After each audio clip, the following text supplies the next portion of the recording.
A kú déédé àsìkò yìí, kókó inú ìwé ìròyìn la mú wá fún yín láti inú àwọn ìwé ìròyìn ilẹ̀ Nàìjíríà. Orúkọ tèmi ni Ọmágbémisọ́lá Ọmọlọ́rọ̀mọdẹ̀.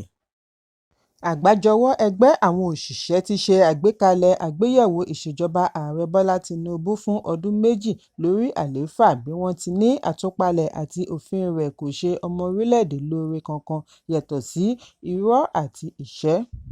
Àgbájọwọ́ òṣìṣẹ́ tako gbogbo ọ̀rọ̀ Tinubu tí ó wípé ìrora ti wá sópin bí wọ́n ti tọ́ka wípé àtúpalẹ̀ ètò ọrọ̀ ajé rẹ̀ ti túbọ̀ mú ìṣẹ́ ohun ìyà dé bá 150 mílíọ̀nù ọmọ orílẹ̀-èdè.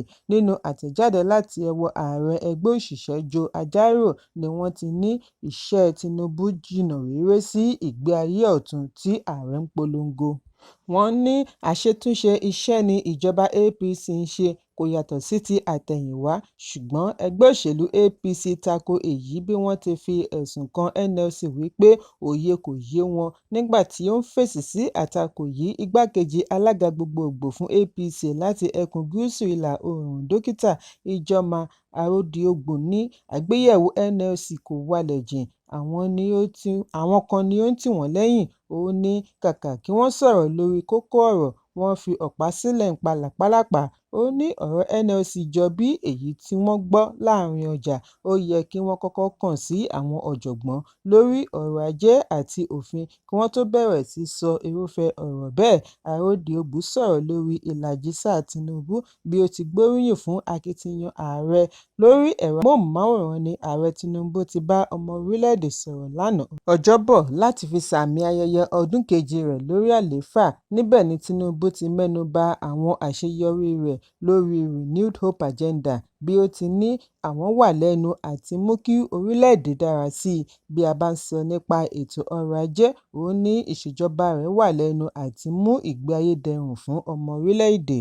Tinubu ní òun mọ rírì ìrora tí ọmọ orílẹ̀-èdè ń là kọjá látàrí àtúpalẹ̀ òfin ọrọ̀ ajé, òun sì mọ rírì sùúrù tí wọ́n ní, ṣùgbọ́n òun fi ń dá wọn lójú lónìí wípé àwọn wà lẹ́nu àti mú kí orílẹ̀-èdè dára sí i. Ó ní ìṣèjọba rẹ̀ jẹ́jẹ̀ẹ́ lábẹ́ Renewed Hope Agenda láti gbógun ti ìṣòro ọrọ̀ ajé, ààbò, àdínkù ìwà ìbàjẹ́, àtúpalẹ̀ ìṣèjọba kí wọ́n sì mú ará ìlú kúrò nínú ìṣẹ́.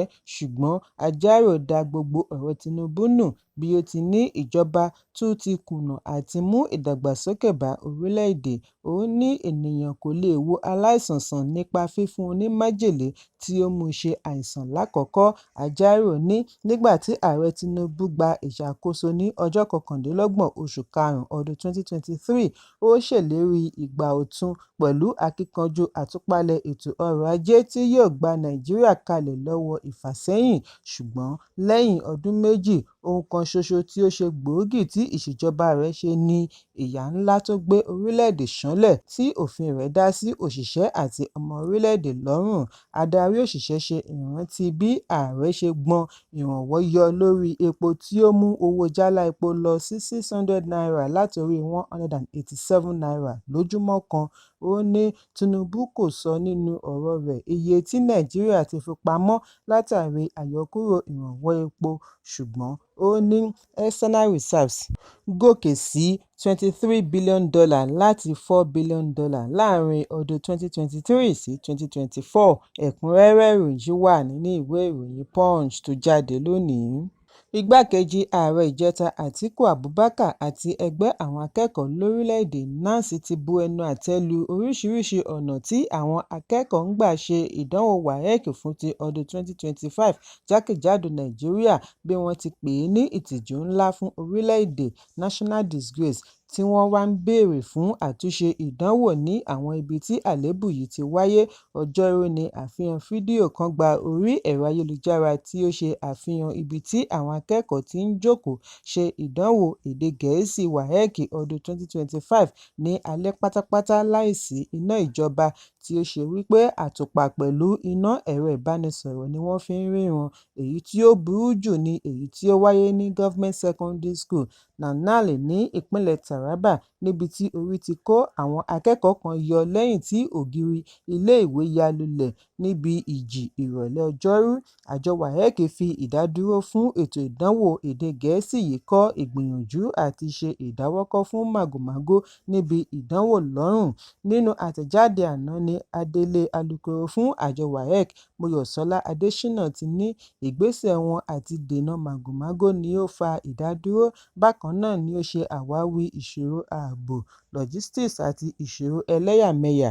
Ṣùgbọ́n gbogbo àwọn àwáwí wọ̀nyí ni kò ṣe ìtẹ́wọ́gbà lọ́dọ̀ àwọn tí wọ́n kọ̀rọ̀ ojú sí ìgbésẹ̀ wọn. Nínú àtẹ̀jáde àná ni Àtíkù ti fi ẹ̀hónú rẹ̀ hàn gidigidi bí ó ti ṣe àpèjúwe rẹ̀ ní "damning indictment of our systemic failure to uphold the most basic standards in public education." Ó ní èyí kò ṣe ìtẹ́wọ́gbà rárá, kò sí àwáwí kankan, àbí báwo ni wọ́n ṣe máa fi tipátipá mú àwọn ọmọ wa ṣe ìdánwò tí ó ṣe kókó lórílẹ̀-èdè nínú òkùnkùn bí ọmọ àtọ̀húnrìnwá.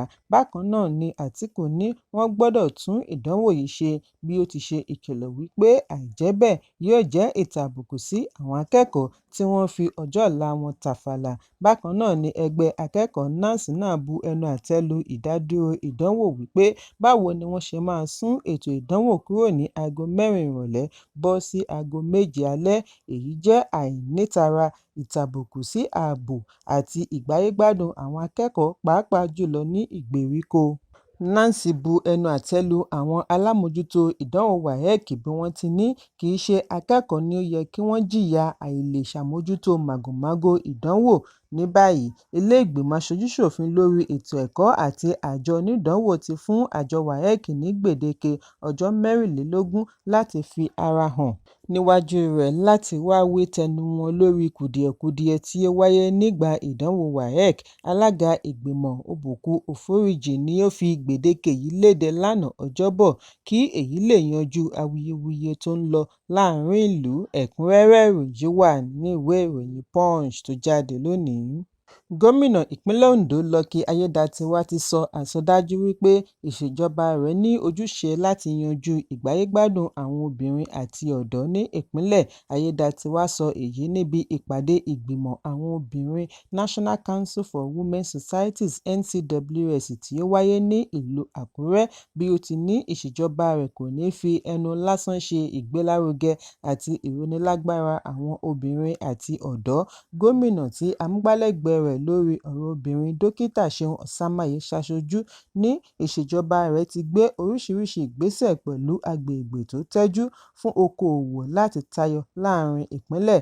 Ààrẹ ẹgbẹ́ NCWS ẹ̀ka ìpínlẹ̀ Ondo Bishop Olúṣèyí Odùṣọlá ní ẹgbẹ́ wọn ti pèsè ètò ìrónilágbára fún àwọn tí ó lé ní 1,000 obìnrin àti ọ̀dọ́.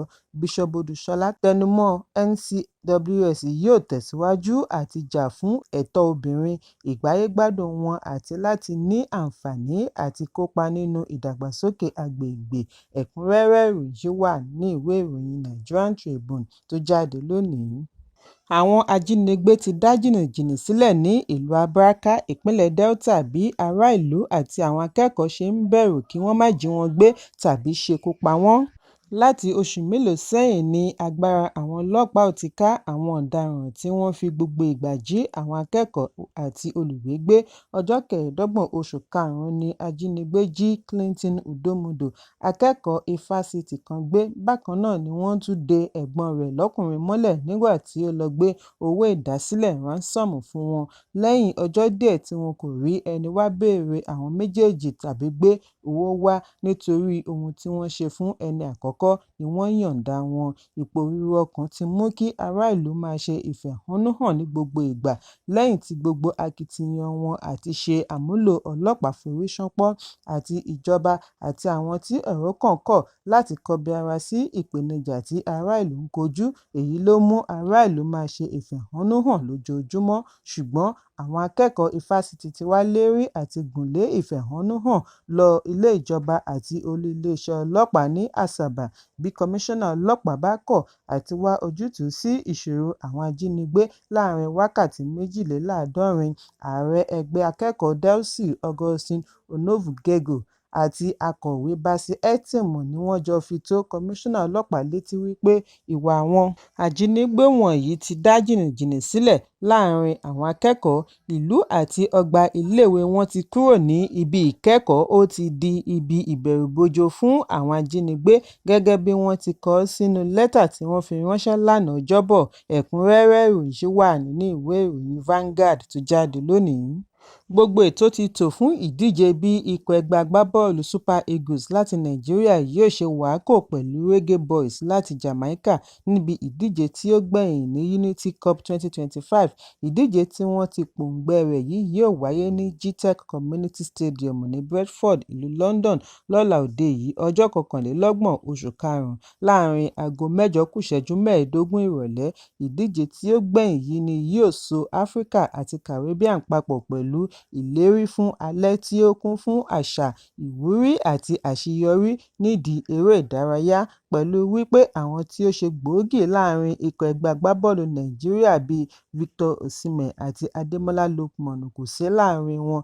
Síbẹ̀, Nàìjíríà ti fi àpẹẹrẹ hàn wípé àwọn àgbà ọ̀jẹ̀ bíi Ahmed Musa àti Wilfred Ndidi pẹ̀lú Kelechi Iheanacho àti Samuel Chukwueze náà ò kéré rárá bí wọ́n ti darí ikọ̀ lọ ìpele gíga títí ó fi dé ìpele tí ó gbẹ̀yìn.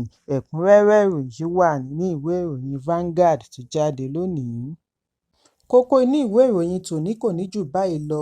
Ẹ pàdé mi ní ìrọ̀lẹ́ fún àkọ́tún ìròyìn. Kí a tó lọ, ẹ má ṣaláì fi àkíyèsí yín ránṣẹ́ kí ẹ sì bá wa subscribe sójúnà wa lórí YouTube kí kókó inú ìwé ìròyìn lè máa tẹ̀ yín lọ́wọ́ ní kíákíá.